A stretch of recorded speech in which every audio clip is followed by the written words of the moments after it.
advice I can give you. When you shop for a home, don't be tempted by the nicest, most beautiful, newest house on the block. I'm Elise Glink. Here's today's Real Estate Minute. When it comes to buying real estate, you're looking for a comfortable place to live that's also a sound investment. Here are my 4 tips for ensuring that you won't end up underwater on your new home. Number 1, be strategic about where you buy. I mentioned this recently in my report on choosing a home in a neighborhood that will appreciate in value. Sure, you want to buy where the population and amenities are growing, but you also need to understand what's driving the local economy. Home prices mirror income levels, so look for a community with a mixed and expanding job base where salaries are growing. No promises, right? Home values don't always move up, but over a greater period of time, it's much more likely to go up if you've got a good, solid employment base.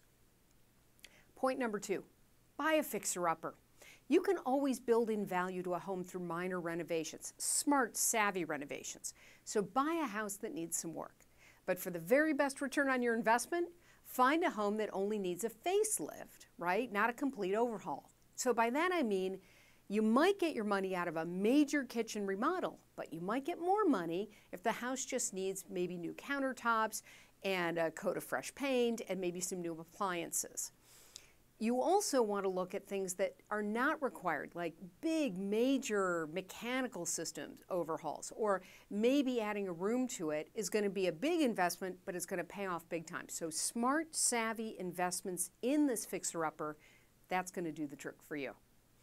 Now, number 3, don't buy the best house on the block. Just don't do it. The biggest house, avoid that one too. Most expensive house, avoid that one too.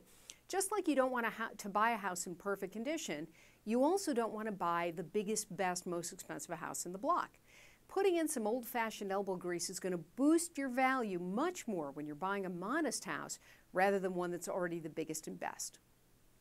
Next, expect to stay put for at least 5 years. You probably won't profit out of a home if you own it for less than 5 years because it costs about 10% of the sales price to move between the commission you'll pay, closing costs and fees, and the cost of the move itself.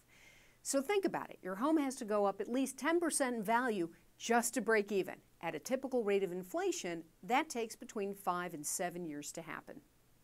I'm Elise Glink. If you want to learn more about investing in real estate, check out my Intentional Investor series at thinkglinkstore.com. Use the discount code BUYNOW, one word, for substantial savings. And be sure to visit my website and sign up for my free weekly newsletter where you'll see I'm working to rebuild America one house at a time.